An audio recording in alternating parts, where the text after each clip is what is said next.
அவர் சொல்லுகிறார், வீட்டுக்கு போகிற நேரத்தில் எனக்கும் எங்க குடும்பத்துக்கும் எந்த பிரச்சனையும் இல்லை.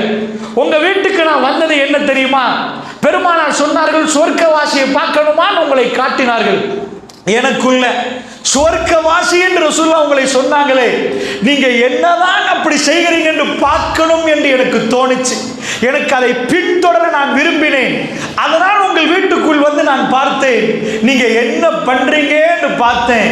எனக்கு எதுவுமே நீங்க வித்தியாசமா செய்வது எனக்கு எதுவும் தெரியல அப்படி என்று சொல்ற நேரம் அந்த தோழர் ஒரு விஷயம் சொன்னார்.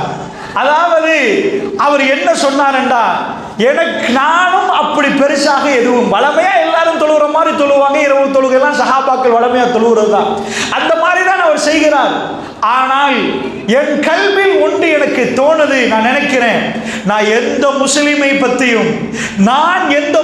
பற்றியும் என் கல்வால் தப்பாக நினைத்ததே இல்லை, யாரை பற்றியும் தப்பாக நினைக்கவே மாட்டேன் என்று சொல்லுகிறார். அதுவாகத்தான் இருக்க வேண்டும் பெருமானார் என்னை சொர்க்கவாசி என்று சொல்வதற்கு காரணம் என்று அந்த தோழர் சொன்னார். அல்லாஹ்வுடைய நல்லடியார்களே, ஒரு பக்கமாக நான் போர்க்களத்தில் குதித்து போனவர், அவர் பொறுமை இழந்ததுக்கு பிறகு நரகவாசி என்று ரசூலுல்லாஹ் சொன்னதை, இன்னொரு நேரத்தில் சாதாரண ஒரு மனிதனாக வாழ்ந்தவர், அவர் கல்விலே மிக சுத்தமான ஒரு நிலைமையில் இருந்தார். போர்க்களத்திலே குதித்தவர் கல்விலே அவருடைய சுத்தம் அவ்வளவு பத்தாது.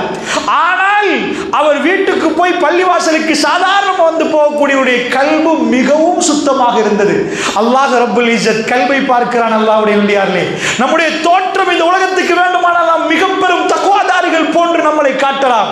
ஆனால் நம்முடைய கல்வுடைய நிலைமை ரப்புல் ஆலமீன் அறிந்தவன். அந்த எஜமானனுக்கு மட்டுமே கல்வை பார்க்க முடியும் என்றால் இந்த கல்வுக்கு தான் முடிவு. அல்லாஹ்வுடைய நல்லடியார்களே, சொர்க்கமா நரகமா என்ற முடிவு அங்கே இருக்கிறது. அல்லாஹ்வுடைய நல்லடியார்கள் இதை புரிந்து கொள்வதற்காக வேண்டி சொல்கிறேன். இன்னொரு விடயத்தை நீங்கள் புரிந்து கொள்ளுங்கள். அல்லாஹ் ஜல்ல ஷானுஹு வ தஆலா சொர்க்கவாசி, சொர்க்கத்தை ஒரு மனிதனுக்கு கொடுக்கிற நேரத்தில் சில குவாலிஃபிகேஷன்ல கேட்கிறேன். சாதாரணமாக நாம ஒரு பெரிய வேலை தரத்துக்கு போறோம் அப்படின்னா பயோடேட்டா கொண்டு வாங்கன்றுவாங்க. என்ன படிச்சீங்கன்னு